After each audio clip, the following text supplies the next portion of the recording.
बाहुबली चाय। राहुल दिन भर अपने फोन और कंप्यूटर पर लगा रहता था। कभी वो गेम खेलता तो कभी वीडियो देखता रहता। वो दिन में सोता और रात भर गेम खेलता। उसकी इस आदत की वजह से उसके घर वाले परेशान रहते। दिन प्रतिदिन वो पतला होता जा रहा था। एक दिन राहुल अपने घर से स्कूल जा रहा था, तभी कमजोरी के कारण पास के गड्ढे में जा गिरा। सभी उसका मजाक उड़ाने लगे। वो इतना कमजोर हो गया था कि 100 कदम चलता तो 10 मिनट आराम करता। एक दिन वो पेड़ के नीचे आराम कर रहा था तो ऊपर से एक सेब गिरा और इतने में ही वो बेहोश हो गया। कुछ देर बाद उसे होश आया। राहुल की याददाश्त चली गई थी। अब वो खुद को बाहुबली समझने लगा। वो रास्ते में निकलकर जिसे देखता उससे लड़ने के लिए बुलाता और मार खाकर वापस आ जाता। राहुल अपने पापा को हमेशा बोलता कि मेरे घोड़े लाओ, मुझे जंग पे जाना है। उसके पापा ने उसको एक गधा दे दिया जिसे वो अपना घोड़ा समझता। वो पूरा दिन उसी पे घूमता। ये सब देखकर सभी पागलों की तरह हंसते।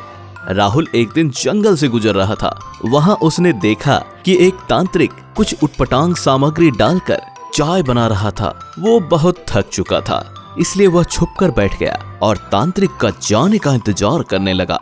जैसे ही वो वहां से गया, वो झट से गया और पूरा चाय पी गया।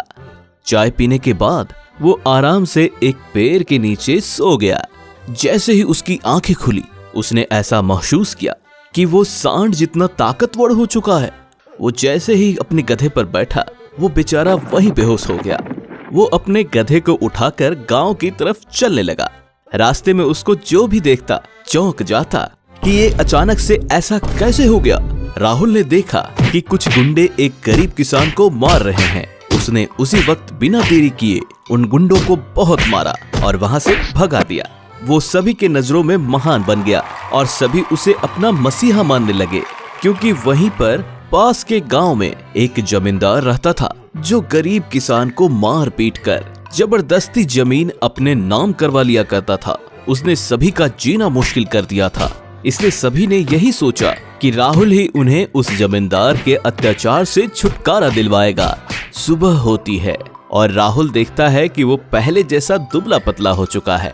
उदास होकर वो अपने घर के कोने में चुपचाप बैठ गया।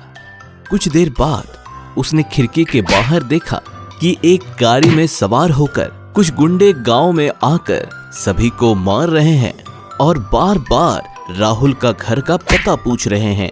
जैसे ही उसने देखा कि वो उसके घर की तरफ आ रहे हैं, वो तुरंत पीछे के दरवाजे से निकलकर जंगल में भाग गया और वापस से तांत्रिक को खोजने लगता है। उसने तांत्रिक को जैसे तैसे करके खोज लिया और जाकर उसको सारी बातें बताई कि कैसे एक जमींदार ने सबका जीना मुश्किल कर दिया है, और उसने उससे वो चाय का राज भी पूछा। तांत्रिक ने उसे बताया कि ये चाय कोई मामूली चाय नहीं है। मैंने इसे बरसों की साधना से बनाया है कि तुम पहाड़ को भी तोड़ सकते हो। इंसान तो कुछ नहीं है इसके सामने, लेकिन हाँ, इसका असर सिर्फ एक दिन ही रहता है। इसका असर खत्म होने के बाद तुम वापस पहले जैसे हो जाओगे। तांत्रिक ने उसे चाय दे दिया। राहुल ने उसका धन्यवाद किया और पीकर गांव में आ गया। वो गुंडे अभी भी वहीं पर ही खड़े थे। राहुल ने सबको बहुत मारा और गाड़ी उठाकर जमींदार के घर निकल गया। वहां पहुंचते ही उसने जमींदार के पूरे घर को आग लगा दिया और जितने भी जमीन के कागज थे सबको जला दिया। फिर उसको गांव से मार मार कर भगा दिया। जमींदार के गांव से जाते ही सभी ने अपने अपने जमीन पर खेती शुरू कर दिया। राहुल को गांव का मुखिया बनाया गया। एक दिन राहुल गांव के किसी काम से शहर से वापस आ रहा था।